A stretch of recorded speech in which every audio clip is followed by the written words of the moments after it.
Besurukundo, besurukundo, urukundo rw'Imana yacu rwagereranywa n'iki?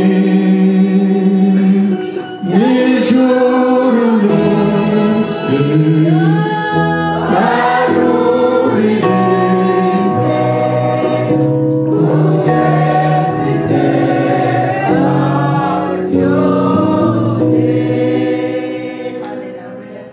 Uwiteka Mana igira neza, twongeye kuza imbere yawe duhagaze hano kugira ngo tukuvugire. Turasaba ngo wa Mana we ubumana bwawe bwigaragaze muri aya materaniro. Hari ibyo twabonye, hari n'ibindi tutarabona ariko watubikiye muri uyu mugoroba. Turashimiye kuko tugirira neza mu izina rya Yesu, amen. Yesu ashimwe. Gloire à Dieu. Ndagira ngo twongere duhaguruke dusome ijambo ry'Imana. Alors je voudrais vous demander de se lever pour qu'on puisse lire la parole de Dieu. Umuntu usoma araza kumfasha, turabanza dusome hariya mu Byahishuwe kuri 21 no kuri 5. Alors nous allons d'abord lire Apocalypse 21 verset 5 na 6 et 6. hanyuma tujye gusoma muri Genèse chapitre 33 verset 27 kugeza kuri 31. Et après nous allons dans Genèse 33 verset 32 s'il vous plaît. Genèse 32 27 kugeza kuri 31. Je vais lire en français d'abord. Et celui qui était assis sur le trône dit, voici, je fais toutes choses nouvelles. Toutes choses nouvelles, point. Il dit, écris car ces paroles sont certaines et véritables. 6. Et il me dit, c'est fait. Je suis l'alpha et l'oméga, le commencement et la fin. À celui qui a soif, je donnerai de la source de l'eau de la vie gratuitement. Alors un Kinyarwanda c'est au verset 5 mu Kinyarwanda Ibyahishuwe 25:5 iyicara kuri ya ntebe iravuga iti dore byose ndabihindura bishya kandi iti andika kuko ayo magambo ari ayo kwizerwa n'ay'ukuri. 6 kandi iti birarangiye ni jye alfa na omega itangiriro n'iherezo. Ufite inyota nzamuhera ubuntu kunywa ku isoko y'amazi y'ubugingo.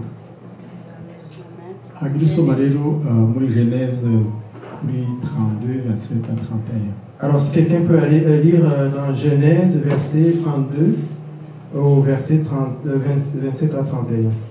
Il lui dit, quel est ton nom? Lui répondit Jacob.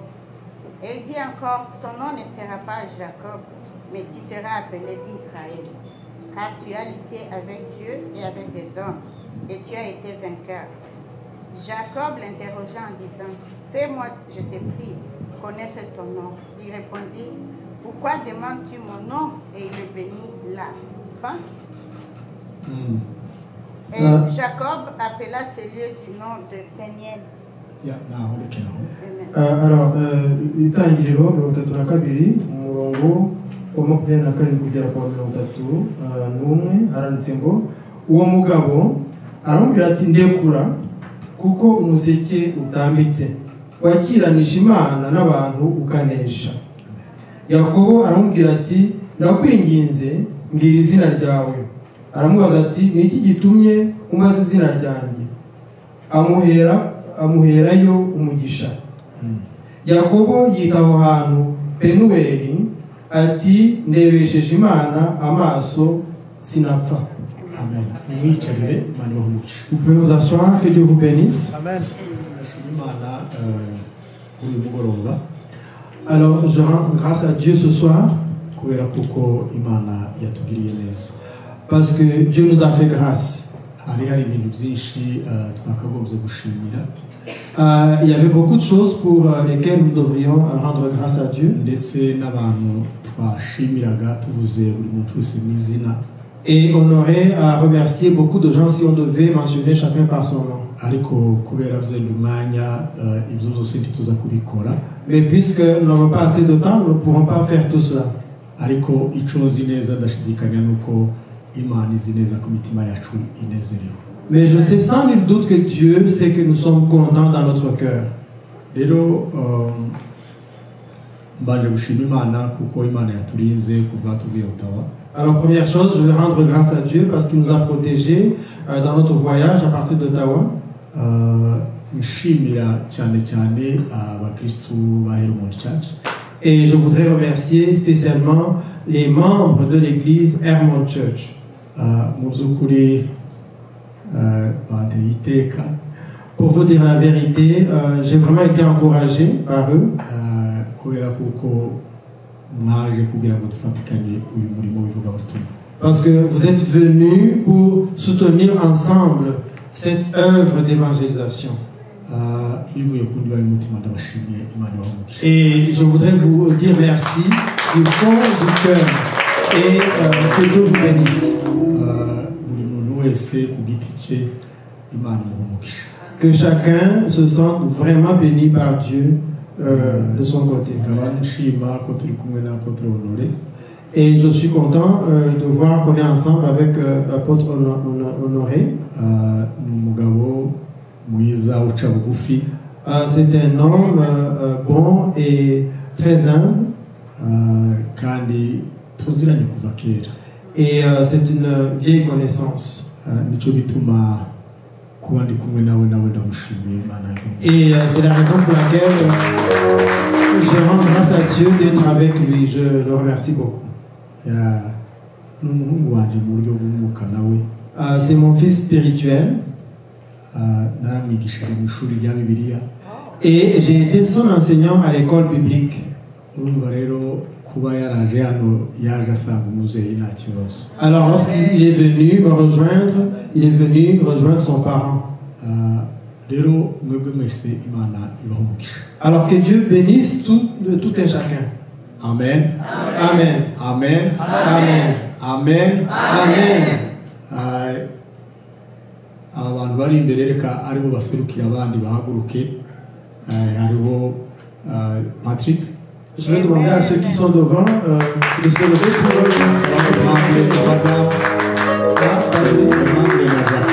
Madame et Aimable et Jackie.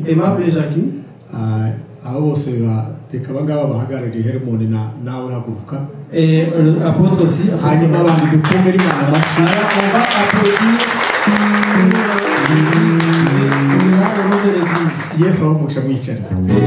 que Jésus vous bénisse. Soyez assis.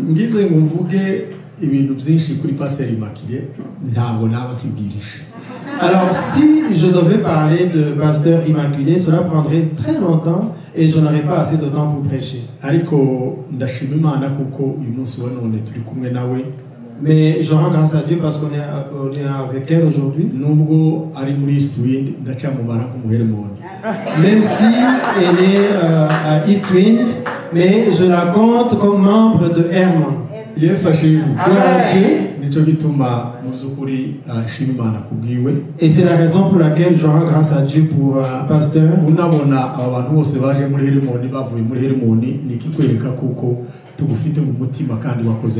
Alors quand vous voyez tous ces gens qui sont venus de l'église Hermon, vous comprenez que vous êtes toujours dans notre cœur. Quand vous avez commencé le ministère, notre église n'avait pas commencé.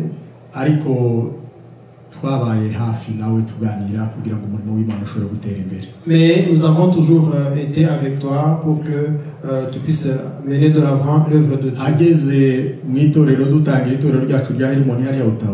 Et lorsque nous avons commencé l'église Hermon à Ottawa, pasteur Maman Cédric est parmi les fondateurs, les membres fondateurs de l'église Hermon.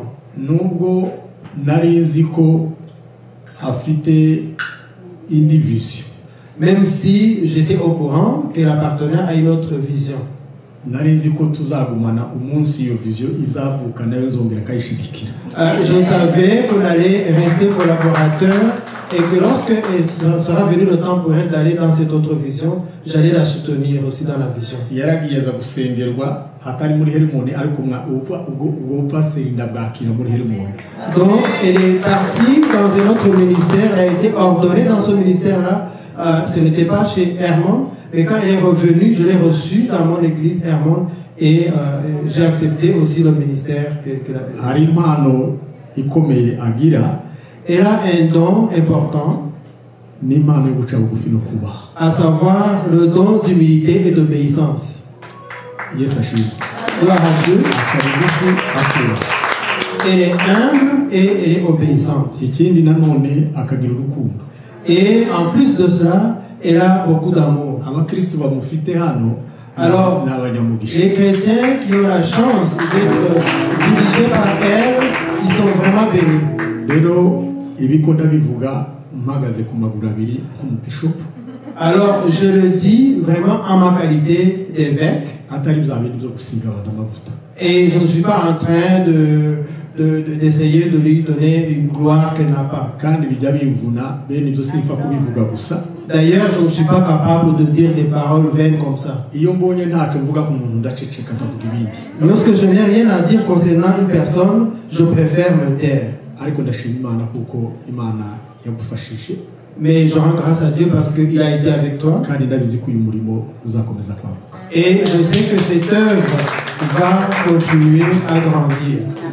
Hari icyo byari bitegereje uyu munsi. Alors, il fallait attendre ce jour-ci kugira ngo twongere duhagarara aha ngaha pour que l'on puisse venir se tenir tuje devant vous. urugendo rwa gihanuzi. Et ceci est un voyage de pèlerinage prophétique. Atari uko tubanza kwishwanyaguza, mais twumve ko Imana yavuze. On n'est pas là pour d'abord commencer à déchirer les habits pour dire que Dieu a parlé. Ariko tuzi kuko igivuga. Mais nous savons que Dieu parle. Dawudi yavuze ikintu cyiza, yaravuze ngo yohereza ijambo ryayo bikaremwa. Et David a dit quelque chose de très important. Il a dit, lorsqu'il envoie sa parole, les choses se font. Kuko uyu munsi ndabizi ko hari ibintu byinshi biri buremwe. Hari ibintu byinshi Imana iri buremwe. Il y a beaucoup de choses qui vont se faire aujourd'hui. Kandi ntabwo ari kuri wowe wenyine, ni kurya wese ushobora kugira icyo yumva. Amen. Ce n'est pas seulement pour toi, mais c'est pour toute personne qui peut entendre. Imana izica inzira. Alors Dieu trace souvent un chemin. Igaragara nk'iyumvikana. Un chemin qui d'apparence est clair. Ariko igakora bya bindi bidashobora kumvikana. Mais c'est un chemin à travers des choses qu'on ne peut pas comprendre sont faites. Niba wageze hano uyu munsi wa none. Alors si tu es venu aujourd'hui ici, ntabwo wizanye. Tu n'es pas venu de toi-même. Sema amina. Amen. Dis amen. Ntabwo wizanye. Tu n'es pas venu de toi-même. Ahubwo waje kuri invitation y'Imana. Mais tu es venu parce que Dieu t'a invité. Mbwira mugenzi wawe ngo ijuru ryagutumiye. Dis à ton frère, le ciel t'a invité. Ijuru ryagutumiye. Le ciel t'a invité. Kandi iyo ijuru rigutumiye, et lorsque le ciel t'invite, ntabwo rizari gusiga gutyo. Le ciel ne te laisse pas bredouille. Muvuge ngo amina. Amen. Mwongere rimwe amina. Amen encore. Jewe nizera cyane cyane kubohoka kuva mu kumenya. Moi, je crois à la délivrance qui vient de la connaissance. Niko kwizera njya mbona kutavangiye. Je pense que c'est la foi authentique qui n'est pas vraiment mélangée. Yohana yaravuze ngo nimwamara kumenya ukuri. Et Jean a dit, une fois que vous aurez connu la vérité, cette vérité va vous affranchir. Yesu ashimwe. Amen. Yesu ashimwe. Amagambo yose twumvise hano. Alors tout ce que nous avons entendu, toutes les paroles qu'on a entendues, ayo magambo ni ukuri. C'est vrai. Bwana sifiwe. Mwari nimamara kuyumva mukabimenya bien. Et une fois que vous aurez entendu et compris ces paroles, araza ces paroles vont vous délivrer, vont nous délivrer. Alors il y a trois choses que j'aimerais mentionner brièvement. Alors je voudrais que vous alliez annoncer ou rappeler au diable. mwibutse Satani arabizi ariko ndashaka ko mumwibutsa. Il le sait, mais je veux que vous lui rappeliez ces trois choses. Niba wageze hano, si tu es venu ici ukaba wumva mu buzima bwawe urwaye et que tu te sens malade dans ta chair, ukaba ufite barakubwiye ko iyo ndwara cyangwa bimeze gutya na gutya uko bizaba bimeze kose, et qu'on t'a donné une prescription médicale, on t'a dit voici ta maladie, elle est comme ça, on t'a décrit. ndagira ngo wibutse Satani iki kintu. Je voudrais que tu rappelles au diable, ariko kubwira ngo ntabwo bizagenda neza, parce qu'il est en train de te dire que ça ne va pas bien se passer. akubwira ko utazakira ngo wumve ko ubaye muzima. Il te dit que tu ne seras jamais guéri, que tu ne te sentiras jamais bien. umwibutse Yesaya 33 cyangwa se 53 no kuri 5. Mais rappelle-lui l'écriture dans Isaïe 53, verset 5. havuga ngo mu mibyimba yawe, mu mibyimba ya Kristo, Où c'est écrit que par tes meurtrissures, nous sommes guéris. niyo tuzadukira. Alors c'est là que nous sommes guéris. arabizi mumwibutse. Il le sait très bien, mais rappelle au diable ces paroles. Sema amina. arabizi mumwibutse. Il le sait, mais rappelez-lui. Amen. ukaba mu buzima uri muri situation ubona nta mbere hirya no hino nta nzira. Alors si dans la vie vous marchez mais vous ne voyez pas devant vous, vous ne voyez pas ce qui se passe autour de n'uyu vous. munsi byenda uri muri situation aho utari kubona inzira y'ibyo urimo. Et peut-être que vous êtes vraiment désorienté dans la vie aujourd'hui. haba mu buryo bwa ministeri haba mu buryo bw'ubuzima. Que ce soit dans votre ministère ou dans votre vie quotidienne. wongere umusomere Yesaya 43 no kuri ufate Yesaya umusomere kuri 43 no kuri verset 16. Alors, va dans Ésaïe 43 au verset 16. umubwire ijambo rivuga ngo Imana ngizica yaciye inzira mu nyanja. Alors, cette parole qui dit ainsi parle l'Éternel qui niba yaraciye inzira mu nyanja, l'a frayé dans la mer un chemin. n'ubu buzima ndimo mbona budafite inzira, Imana ifite kubuca mu nzira. Si Dieu a frayé un chemin dans la mer, même dans cette vie qui est Imana yaca inzira. Dieu, niba yarayiciye mu nyanja abantu bakambuka, s'il a tracé le chemin dans la mer et que les gens traversent, niba yaraciye inzira mu butayu hakagaragara inzira, s'il a tracé le chemin dans le désert, ako kabazo kawe karoroshye. alors ton problème est vraiment petit. muvuge ngo amina. Dis Amen. mwongere amina. Dis Amen encore.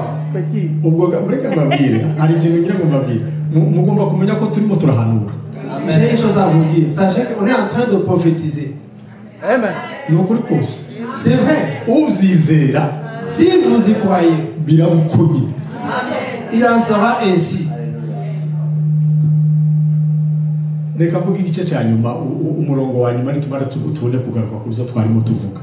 nono mu gihe Satani ikwereka kuko nta nzira twagiye tubona, nono ikwereka kuko ibi ngibi utabishoboye. Lorsque le diable te montre que tu n'es pas capable, yaraguhamagaye ariko kurumva utabishoboye. il t'a appelé mais tu penses que tu n'es pas capable. uze kumubwira amagambo Paul yanditse mu Bafilipi avuga ngo ushobozwa byose na Kristo imbaraga. Alléluia. Rappelez l'écriture dans Philippiens où Paul dit je peux tout par le Christ qui me fortifie. nimumara kuvuga ayo magambo, Et une fois que tu auras prononcé ces paroles, ndabizi kuko ubwo ni ubuzima bushyashya tuzaba twatangiye. je sais que nous aurons commencé une nouvelle vie. twasomye ijambo, Nous avons lu une parole abandi mwese Imana ibambere umugisha. et je voudrais que Dieu bénisse tout le monde. nagize amahirwe yo kubana n'abakozi b'Imana. J'ai eu la chance d'être avec les serviteurs de Dieu.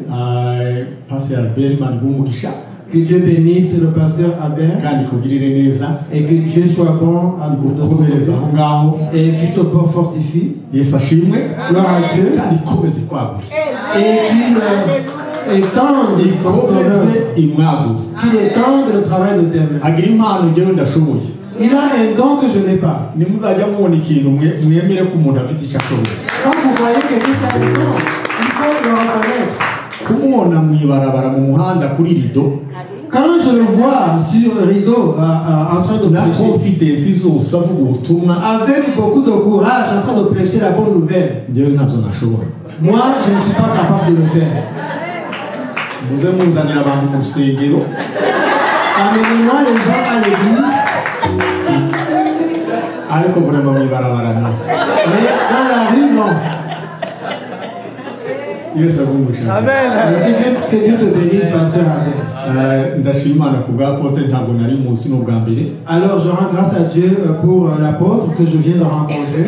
Imana ibahe umugisha. Que Dieu vous bénisse. N'abandi mwese. Et tout le monde, que Dieu vous bénisse. Ok, twasomye ijambo ry'Imana bampaye teme. Alors nous avons lu la parole, on m'a donné un thème. Noneho bamaze kumpa iteme ndasoma.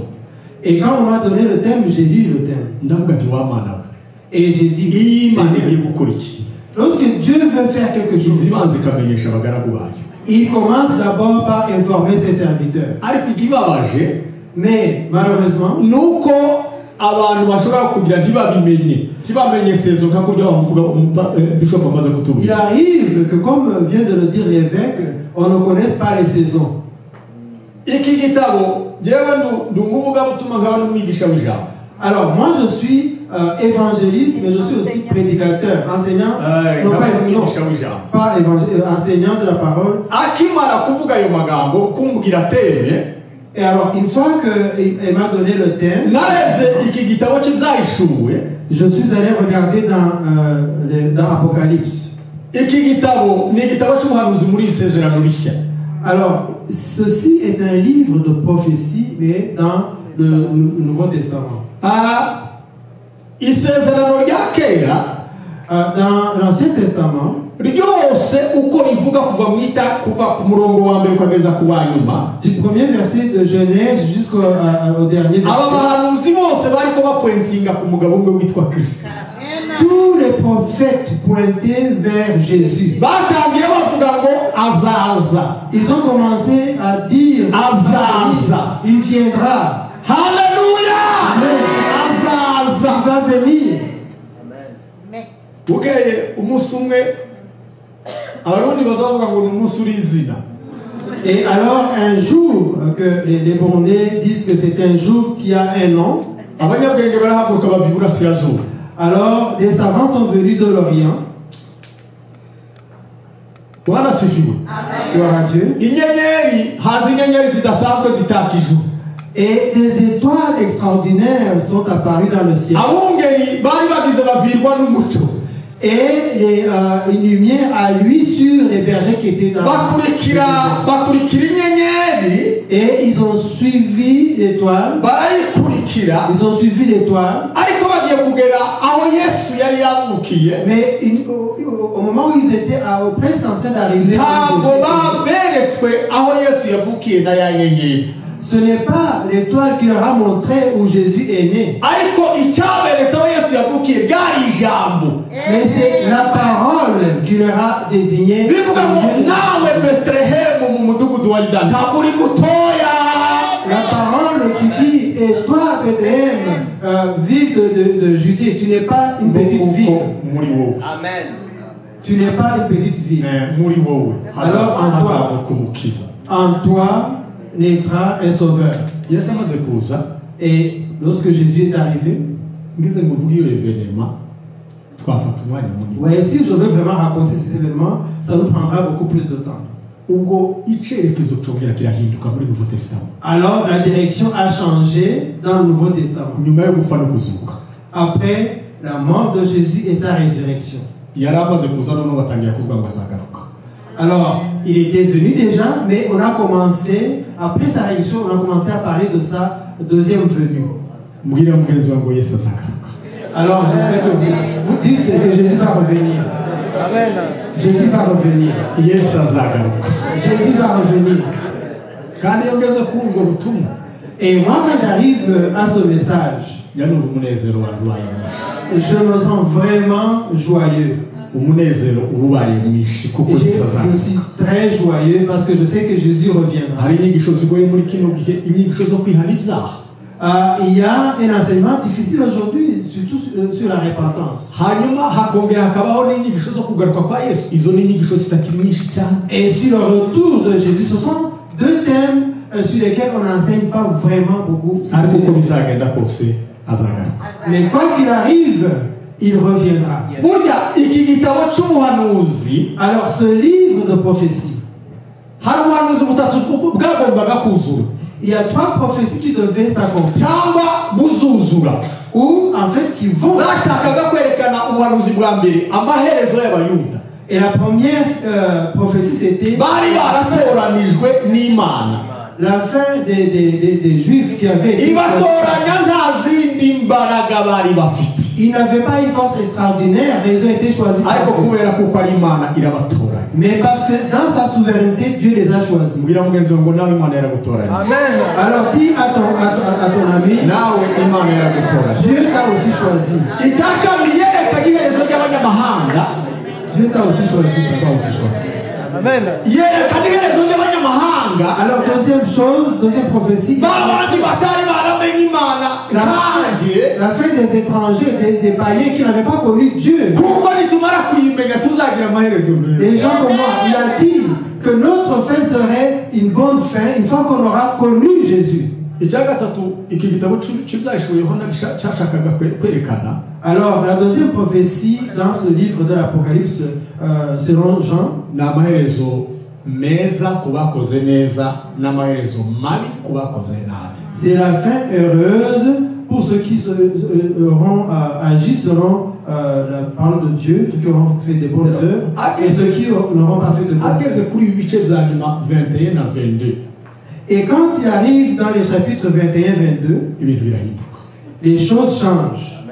muvuge ngo amen Amen. Dites ibintu amen. biba birahindutse Les choses ont changé. Yohana ari kuri Patmo ari kwitegereza Alors que Jean était en ijambo ry'Imana riravuga ngo yari mu mwuka alors qu'il était dans son poste yumva ibintu bisa d'observation, nk'ibyagoranye il était en esprit et il voyait que les ngo agire choses gutya étaient ngo compliquées. akazajya abona Yerusalemu nshya irimo iramanuka ivuye mu ijuru Mais il a vu la Jérusalem nouvelle qui descendait du ciel. akabona ijuru rya mbere n'isi ya mbere birashize Et il a vu que la première terre et le premier ciel étaient finis. akomeza kwitegereza yuko ibintu byari bimaze kurangira niho yageze kuri uyu murongo wa gatanu aravuga ngo iyicaye kuri ya mbere Et il a observé, quand c'était la fin de la première terre, le premier ciel, il a vu qu'il était assis sur le trône dans le 5e verset du chapitre 21. dore byose mbihinduye bishya Et celui qui est assis sur le trône dit, voici je fais toutes choses nouvelles.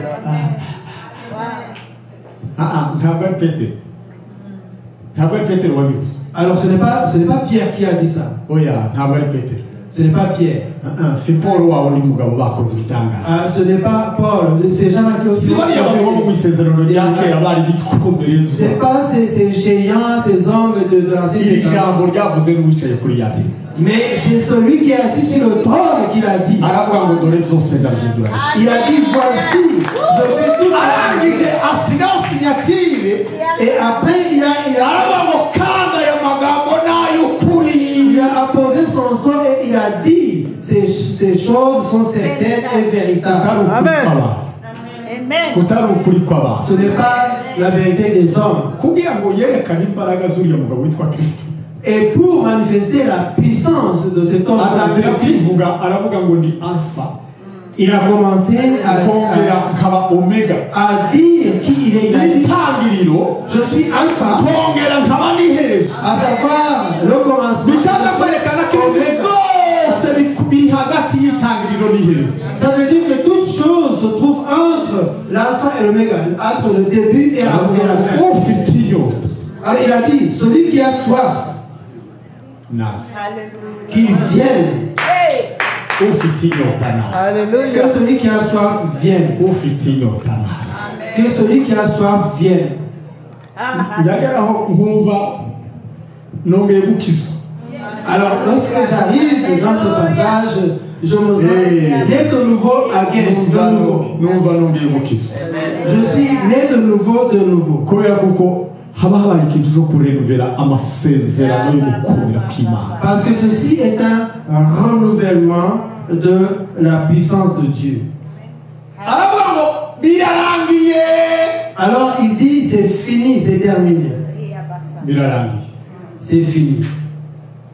iri jambo birarangiye cette parole qui dit rivugwa ahangaha rikongera rikavugwa muri ya magambo Yesu yavuze arindwi ku musaraba. C'est une parole qui est dite ici, mais c'est aussi la parole, rappelez-vous, que Jésus a prononcée. Alors ça veut dire, si vous êtes ici aujourd'hui, et que vous êtes venu entendre la bonne nouvelle, je vous demande de changer votre façon de comprendre les choses. Voyez-vous, gloire à Dieu. Lorsqu'on parle de révélation, de Apocalypse, ça veut dire qu'il y avait des choses qui étaient voilées. Mais ces choses-là sont maintenant dévoilées. Alors pour qu'il y ait une révélation, il faut qu'il y ait d'abord l'information. L'information doit être ensuite cachée. Une fois qu'elle est cachée, il est bon que tu entres dans la révélation. Pour que l'information cachée puisse être révélée. Et la révélation, l'Apocalypse, elle vient à travers la méditation de la connaissance. Parce que tu dois d'abord connaître. Tu dois méditer sur la parole de Dieu. Dans cette parole, Dieu va se révéler. Et ensuite, tu vas marcher dans la révélation. Parce que tu ne peux pas avoir la révélation si tu n'as pas d'information.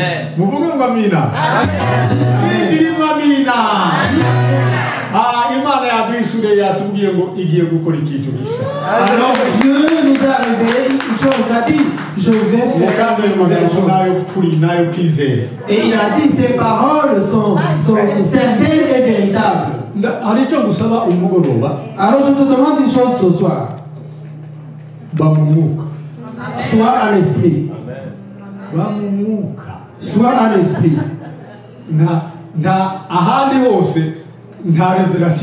Il n'y a pas de révélation en dehors de l'esprit. La raison pour laquelle Jean a reçu cette révélation, c'est parce qu'il était en esprit. Alors, ce qui ne va pas avec l'église aujourd'hui, c'est parce que nous voyons les choses dans la chair. Et nous chantons dans la chair. Nous prions dans la chair. Il ne peut arriver nulle part. Mais une fois que tu es entré dans les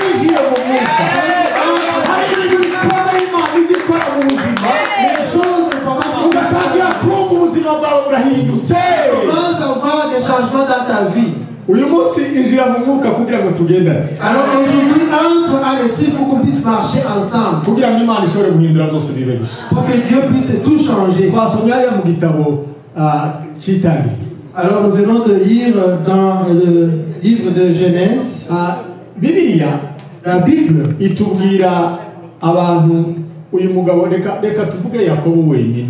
La Bible nous parle des gens, mais parlons de Jacob, tout simplement. Alors, qui était le frère de Il était le frère jumeau de Esau. Ils étaient des fils de Des fils de qui? Isaac. Yesu ashimwe. Gloire à Dieu. Yesu ashimwe. Gloire à Dieu. Yesu ashimwe. Gloire à Dieu. Ndashima Imana. Alors je rends grâce à Dieu. Ubundi kubera kuko tutajya dusenga ngo Mana ya Aburahamu, Mana ya Isaka, Mana ya Esau.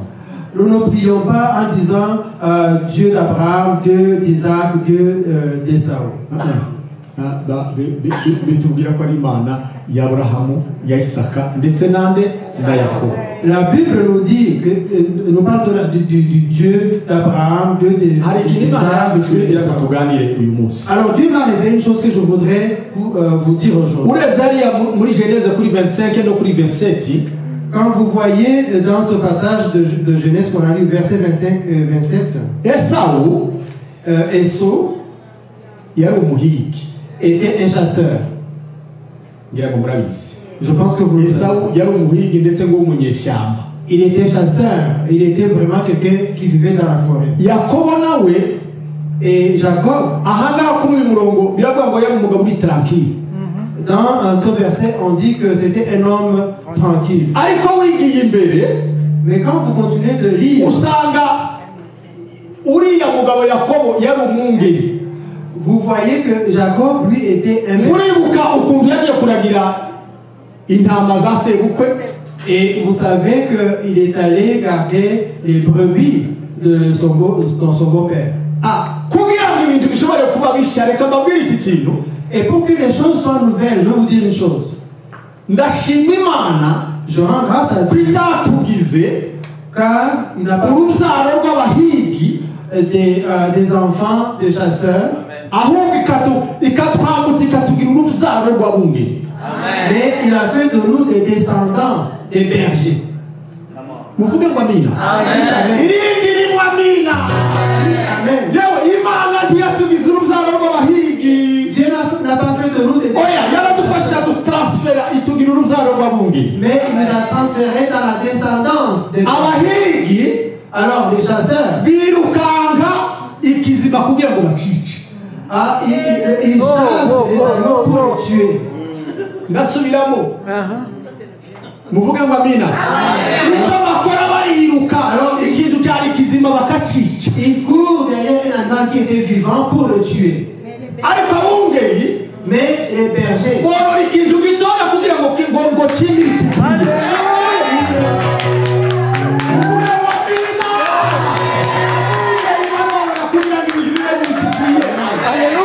les bergers, eux, ils font grandir Nicyo gituma tujya du gusenga bétail. ngo Imana ya Aburahamu ya Isaka na Yakobo.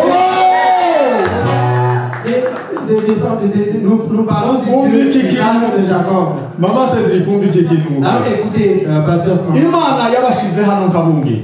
Dieu vous a placé ici comme des bergers. Nawe uri hano Imana yakugize nk'umwungeri. Alors, toi qui es ici, Dieu aussi a fait de toi un berger. Ntabwo iguhamagarira kubona ibizima ngo ubyice, Il t'a pas appelé pour tuer. ariko irashaka ko none byari bipfuye bibe bizima. Mais il veut que tu Yagushize hano kugira ngo ibintu bigomba guhinduka. vivifies même les morts. Il t'a Ibyari bipfuye muri Montreal. pour que ceux qui étaient morts à Montréal, Uri hano nk'umwungeri. tu es ici pour être berger. Uri hano nk'umwungeri. Tu es ici comme Ugomba kubizamura kugira ngo byongere bibe. vivifier, ressusciter ceux qui étaient morts. Muvuge ngo amina. Imana iduhamagara C'est ça que Dieu t'a appelé. kugira ngo tugende mu murimo wayo. Pour que nous puissions marcher dans Ariko ibyo bigenda bimeze bite? Mais comment ça se passe? Hagomba kuba ihishurirwa. Il faut d'abord la révélation. Muvuge ngo amen. Dites Amen. Haleluya. Hagomba kuba ihishurirwa. Il faut d'abord la révélation. Hagomba kuba ihishurirwa. Il faut d'abord la révélation. Yakobo Alors, Jacob, umunsi umwe ngiye kuvuga amateka ya Yakobo nayo yaba menshi cyane. Reka alors je ne vais pas raconter toute l'histoire de Jacob. reka musunike bageze ku kagezi ka Yaboki. Mais Gatoya tuvuge ari ku nkombe za Yaboki. aller avec lui jusqu'à Ku kagezi ka Yaboki. la rivière Jabbok. Ijambo ry'Imana riravuga ngo amaze gukora byinshi ubutunzi yabwigaruriye bwarabaye. Alors, la parole de Dieu dit qu'une fois qu'il avait travaillé pour Laban et qu'il avait pris une grande partie de la fortune de batangira kumugirira ishari. Laban, Batangira kumugirira ishari. ceux de la famille de Laban ont commencé à être jaloux. Nono araza ijambo ry'Imana rirambwira ngo igihe yararagiye Alors, la parole de Dieu me dit que lorsqu'il ngo ahamagara abagore biwe baraza. était derrière le troupeau, Ahamagara abagore n'amatungo yiwe baramusanga mu il rwuri. a appelé ses femmes et puis il a rassemblé son troupeau. Kubera ko Labani n'abahungu be bari bashatse kumugirira nabi. Parce que Laban et ses fils avaient l'intention Ngo baragenda bageze de kuri ako kagezi ka Jacob. Yaboki Alors, ngo yambutsa abagore n'ibintu byose. Il a fait traverser asigarayo wenyine. ses femmes et tout son bétail. Il est resté de l'autre côté. Inyuma yiwe Seul. bene n'abandi bari bashaka kumugirira nabi. Mais derrière, il y avait les fils de Laban qui voulaient. Imbere yiwe Esawu yaramutegereje kugira ngo amugirire nabi. Et devant lui, il y avait son frère Esau qui l'attendait. Yumva ko ntayindi nzira, yumva asigaye wenyine. Et il s'est retrouvé seul, il n'avait plus de. Kuko uyu munsi wa none ushobora kuba usigaye wenyine mu buzima bwawe. Alors c'est possible aujourd'hui. Watureba imbere ukabona nta nzira. Regarde devant toi. Wareba inyuma ukabona nta nzira. Toi, tu te retrouves seul, il n'y a pas de passage. Ayi mwibuke Isiraheli bageze iruhande rw'inyanja niko vyabibaye. Alors rappelez-vous le peuple d'Israël devant Izo la mer Rouge. situation tuza C'est tuzizera une autre situation. Ça nous arrive d'être dans des situations pareilles dans la vie. ngo cyagihe ari hahandi. Alors une fois qu'il était de ce côté de la wabire rive, gutya mu ijoro ngo abone umugabo araje. la nuit, il a vu un homme qui est venu. Aravuga ngo sinkureka ndarwana nawe tu. Et il a dit, je ne veux pas te lâcher. Je veux. Ijambo ry'Imana rivuga ngo aramufata. Et la parole nous dit qu'il a pris. Barakirana na marayika. Et il a lutté avec N'indi l'ange. uri hasi ni marayika ni Yakobo ibintu bibiri. Donc ils ont lutté et puis c'était bras dessous, là ils se sont battus. Bibiliya irambira ngo Et la Bible me dit ngo bugiye guca que vers l'aube, noneho marayika aramubwira ngo ndekura. l'ange lui a dit, lâche-moi, laisse-moi passer. Sinjya mboneka ku manywa ndekura. Parce que moi, on ne peut pas me voir le jour. Il faut que tu me laisses partir. Yaramubwira marayika aramubwira ati sinkurekura. Et lui, il a dit à l'ange, je ne veux pas te Ndekura Si, mourez. sinkurekura. lâche-moi, je ne te lâche pas. Hari ikintu ngiye kuvuga ikiza gituma ibintu biba bishya. Alors moi, je vais vous dire une chose qui fait que les choses soient nouvelles. Ndasubira mu byo mwene data Albert yarimo avuga gato. Et je vais répéter ce que mon frère a dit tout à l'heure. Ni amasengesho. C'est la prière d'abord. Ariya masengesho biziba mu cyo dusenga amasengesho y'uburyo bwose. Alors la Bible dit qu'on doit faire prier, mais faire toutes sortes de Ari prières. isengesho Yakobo yasenze hano Mais la prière que niryo shaka ko tuzajya ici, dusenga. c'est la prière que je vous invite à faire. Iri ni isengesho C'est une prière agressive. Come on now. agressive. Yes. Hallelujah. Ni isengesho riri agressive. C'est une prière agressive. Kuko iyi sengesho agressive Alors une prière agressive, ni isengesho riza riba c'est une prière wamaze kubura aho ujya imbere n'inyuma hadahari, que tu fais quand tu es dans ariko niryo l'espace. sengesho riza riguhagarika rigatuma ugera ku cyo ushaka kugera. Mais avec cette prière, tu peux aller et atteindre. Mamina dusenga yo gushima, Alors prions, dusenga yo kugira gute, prions toutes sortes de ariko prières. niturangiza kubona amasengesho ageze Mais quand tout cela est fini, muhanda yararirinze ngo shika pindo la Yesu shikiriye. alors prenez le manteau, Fata ku mpuzu ya Yesu ikomeze. ne lâchez pas, ne lâchez pas. Igihe kirageze ko tugomba gufata ibyacu, Il est temps de prendre ce qui est à nous. nubwo byagenda gute tutarekura.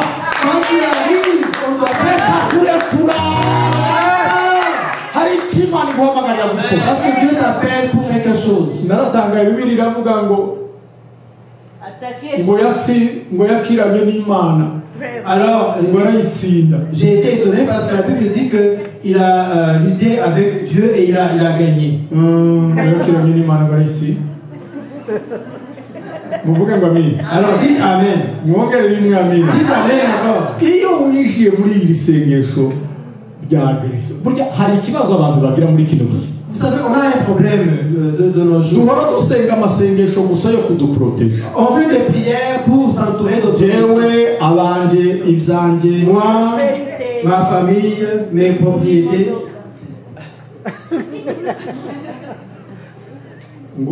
utwo ni udusengesho zanita udusengesho twafungurira. Alors, ce sont des prières, comment on appelle, alimentaires. Ce sont des prières alimentaires. C'est pour manger. C'est comme si tu veux demander à manger. Ayo ni amasengesho ajya asenga abana.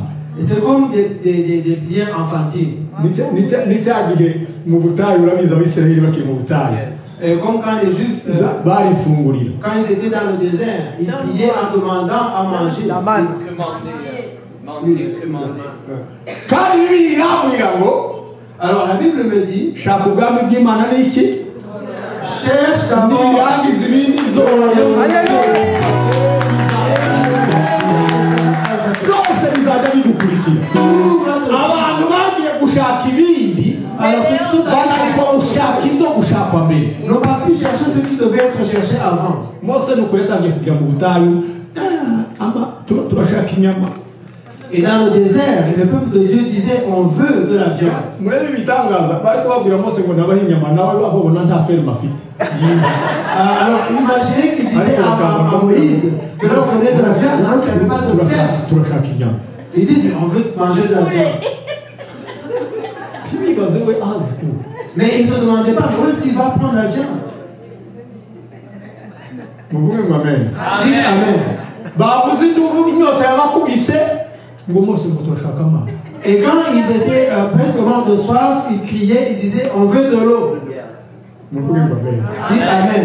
Buriya ni mentalité ya désert. Alors vous voyez, ça c'est la mentalité du désert. Mentalité ya désert ni bene yo kuvuga ngo mfungurira. La mentalité du désert, c'est toujours de demander de pas manger. Uzabe Mose amaze gutera intambwe yamaze kumenya Imana. Mais une fois que Moïse a franchi le pas et qu'il a connu Dieu, yariko asenga isengesho ryo kubwira Imana ngo wamana ndashaka kubona imigambi yawe. Alléluia. À Dieu. Ndashaka kubona imigambi yawe. Ndashaka kubona ubwiza bwawe. Je veux voir tes desseins. Imana ikamanuka ikamubwira ngo shaka kabubwire. Je veux voir ta hariya muri Exode kuri 33. Et dans Exode 33. aravuga ngo nukuri ndiraye n'Imana nzanyuza kugira neza kwa Kitosibere.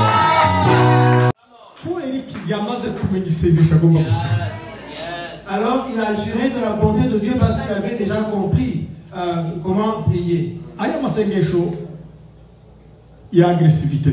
Alors ces prières d'agressivité dont on parle, je vais vous dire ce qu'elles vont faire dans ta vie. Première chose, elles vont faire que tu changes de nom. Ton nom va changer.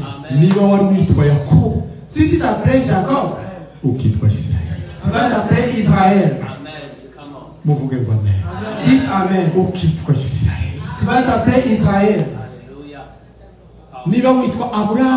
Et si tu t'appelais Abraham, tu vas t'appeler Abraham. Et si tu t'appelais Saul, tu vas t'appeler Paul. Une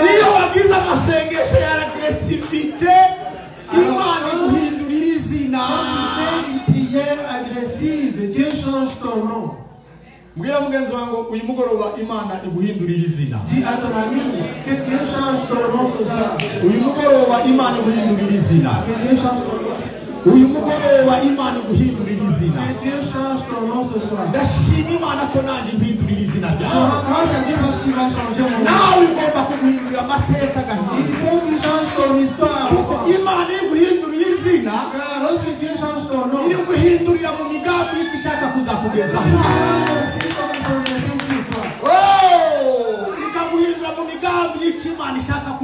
change aussi le dessein de ce que Dieu fait. Il change pas seulement ton nom, mais il voit aussi ton objectif. Il t'appelle le nouveau nom et tu marches dans ce nouveau nom. Deuxième point. Lorsque tu fais une prière d'agression, tout ce qui t'appartient qui avait été capturé et récupéré. Rappelez-vous l'histoire de Jacob. Tout ce que Dieu lui avait dit. Mais une fois qu'il a même Esau, son frère, là, alors quand tu fais cette prière, tes ennemis deviennent tes amis. Troisième point.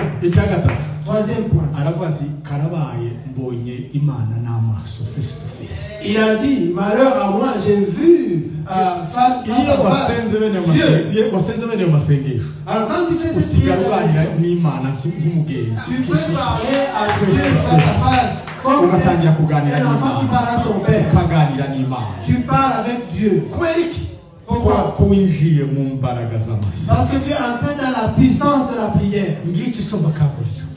Voilà ce Iyo usenze ugira ubusabane n'Imana. Quand vous priez, vous avez la communion. Personnel, atari amasengesho ya Hermoni gusa. La prière personnelle, pas seulement la prière de Bapfukama imbere y'Imana. D'aller s'agenouiller devant Imana Dieu. yakwitegereza ikavuga ngo dore nasenze.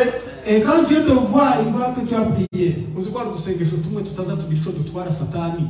Mais il y a des petites prières qui ne peuvent pas faire du mal au diable. Reka kwitegereza ikabati uriya muri warasenga. Et le diable te regarde et dit, ah, ok, non, je pense qu'il est en train de prier aussi. Alors ces prières qui ne dépassent même pas le drap dans lequel tu es drapé. Mais Dieu regarde d'abord l'étendue de ton cœur. Et il regarde dans ton compte spirituel. Alors il se demande, mais comment quel est l'état de la communion entre moi et cette personne? Et lorsque Dieu regarde dans ton compte, et il regarde que le compte est en négatif. Et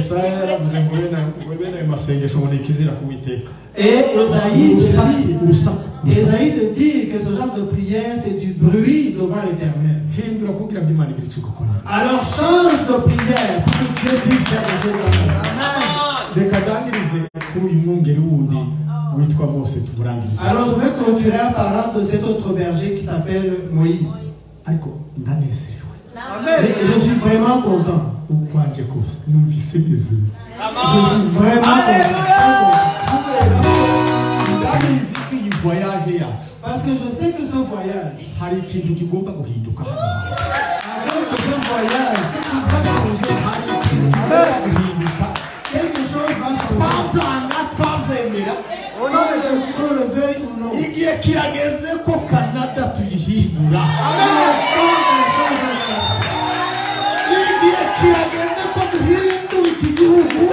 temps qu'on change ce pays.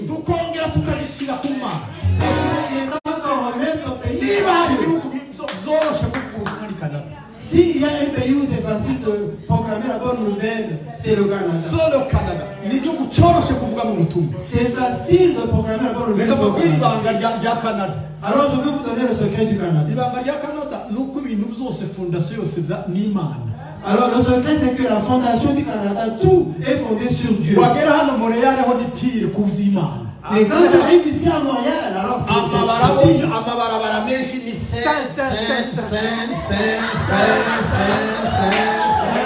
toutes les rues ici, beaucoup de rues ici commencent par Saint.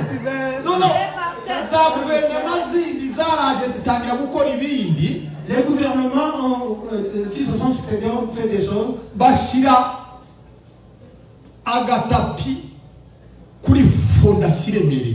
Et ils ont mis un tapis sur une fondation très solide.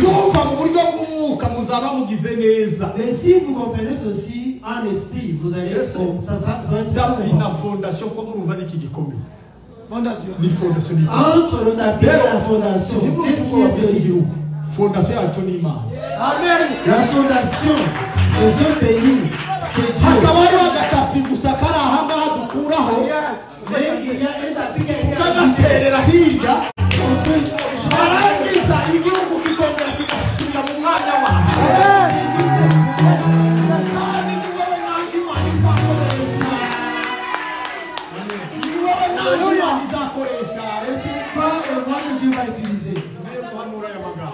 alors je vais prophétiser en ces paroles. Que toutes les églises fermées au Canada soient rouvertes au nom de Jésus. Amen. Amen.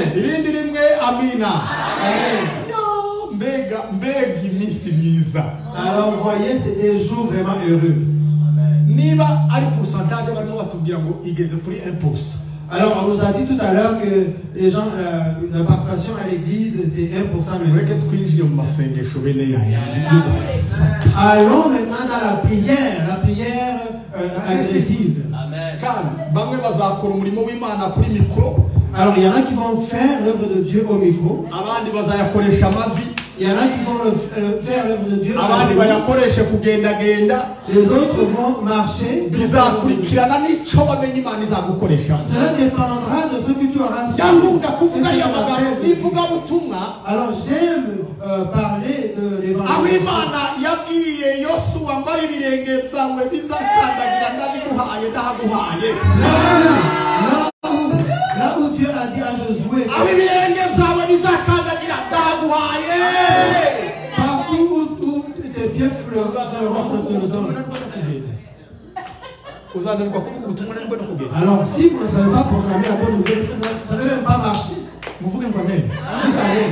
Fata umwanya ufate imodoka yawe. Prends le temps, prends ta voiture.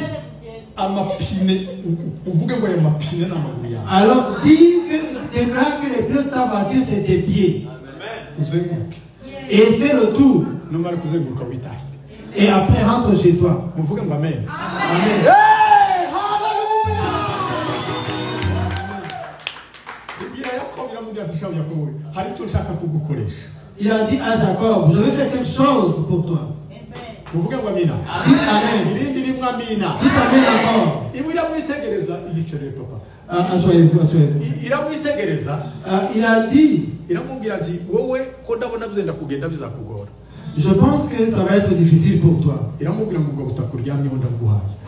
Il a dit, le soir où tu es couché, je te donne la terre où tu es couché. Ikibazo nuko abantu bapfa kugenda bakaryama batazi icyo bagiye gukora. Le problème, c'est que les gens marchent, ils voyagent, ils dorment sans savoir Ugiye où ils ufite dorment. umugambi w'Imana Mais quand tu es dans le plan de Dieu, waryama ukaryama mu mugambi w'Imana ubutaka ndyamyeho wa mana wenda gukweguriye.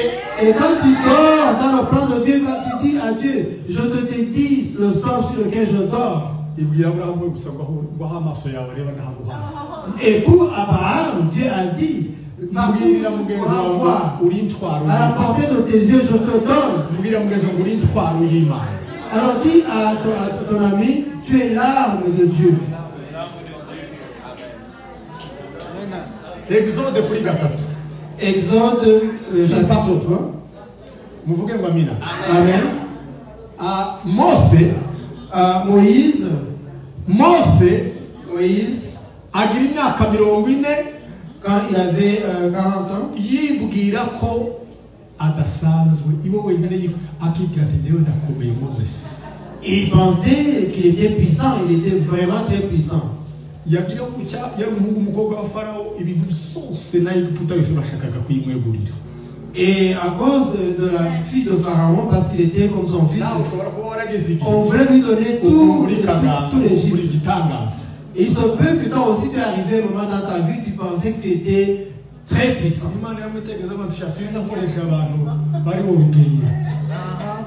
Mais quand Dieu a regardé Moïse, il a dit, je ne travaille jamais avec des orgueils. Ou des gens qui pensent que leur appel va venir comme ça automatiquement. Alors il a tué un Égyptien en croyant et il a voulu tuer quelqu'un d'autre.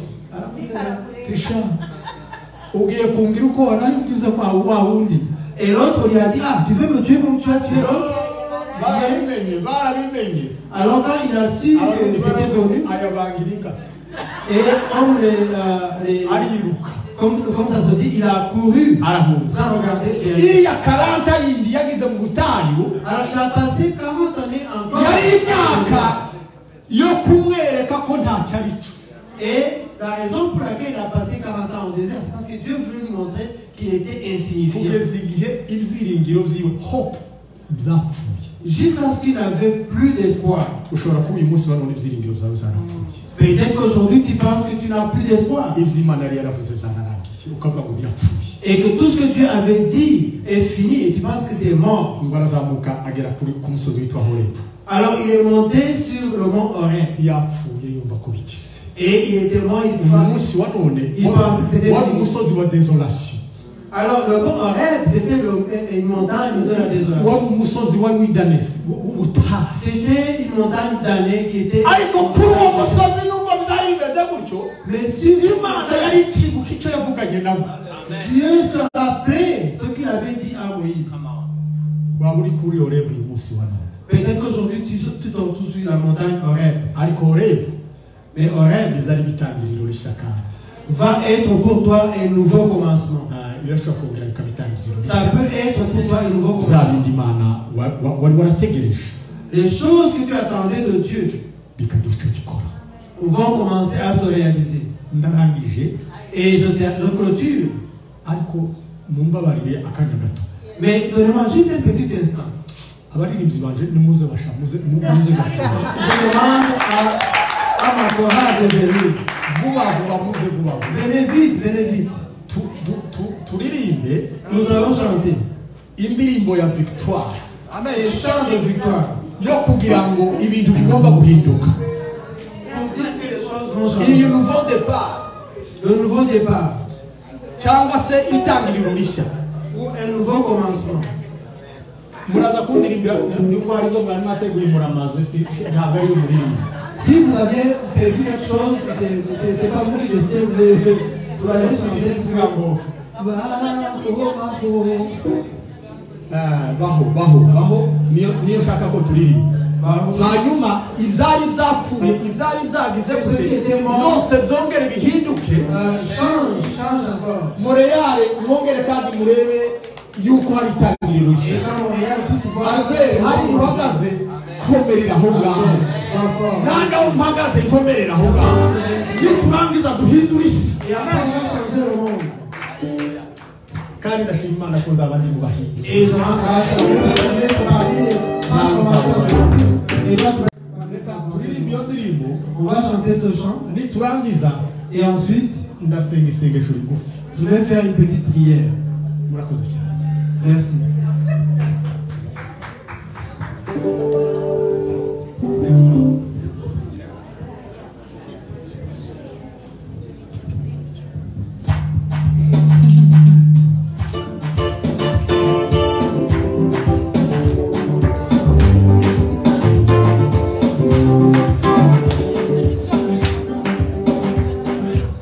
Baho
Ministries. Seeking God to impact nations.